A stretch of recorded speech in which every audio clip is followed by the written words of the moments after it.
visited the south side of Chicago. I've been to the most violent precinct in our country. Visited with Pastor Brooks there, who's trying to save lives one at a time through Christ, through counseling, through showing a strong male role model that is acting in a peaceful way. I've been to Ferguson. I was there after the riots. I met with the business owners there who lost their businesses, the majority of whom were African American. Pastor Brooks was recently interviewed, and after the rioting in Chicago, lamented that rioters burned down the local pharmacy, and now people in this community were having to drive 15, 20 miles out into the suburbs to get their prescription drugs. It's unconscionable. It's not an easy problem to fix. People have tried to fix it, but it's going on in our cities, and it's made worse by lawlessness. It's made worse by the mayhem that people have allowed. And there is an inconvenient truth that we have to face, and it's a political one. The inconvenient truth is that all of these cities are run by Democrats and have been for 50 years.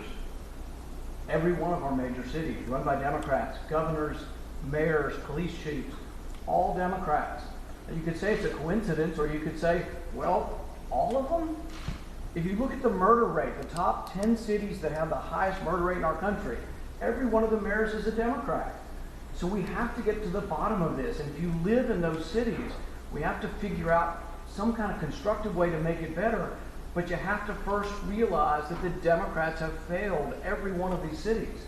And if your city is under attack and you have young children being shot, the chairman mentioned the names of these young children. In Louisville, 2-year-olds, 5-year-olds being shot through windows and doors.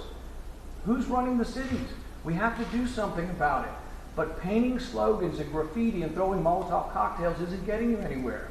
If you live in Portland, instead of throwing Molotov cocktails, instead of trying to burn the federal courthouse, maybe you should be gathering signatures to have a recall of the mayor who let mayhem and chaos happen in the city.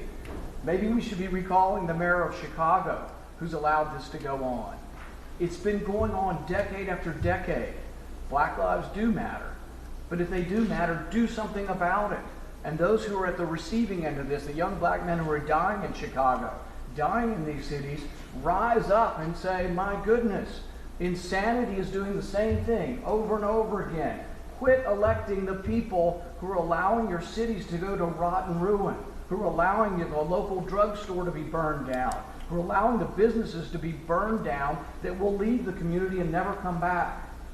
It is a disaster in our country, and people need to let the blame accrue where it will accrue.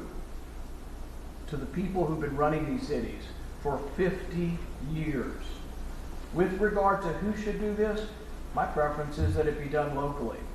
The Constitution reserves these police powers to the state, and primarily the police powers should be exercised in the state. It should be a rare exception that we have federal officers in our states taking care of things even as serious as arson, even as serious as attacks.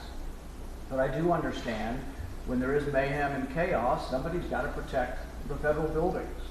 My preference would be that if that has to happen, that they stay at the federal buildings, arresting only those who are committing violence when they commit the violence.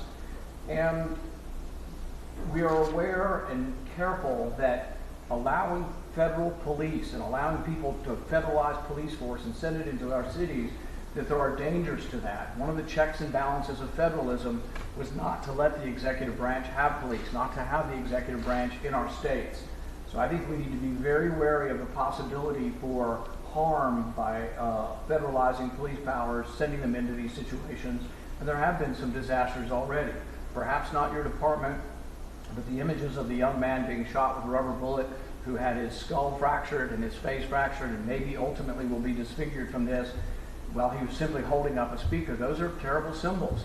And it's hard to be a policeman. The federal authorities haven't necessarily been, I think, steeped in the training that it takes to be able to try to put down violence, but at the same time not get in the way of peaceful protest. And we have to acknowledge, though, that this is a chaotic situation and it hasn't been peaceful protesting, so someone must do something.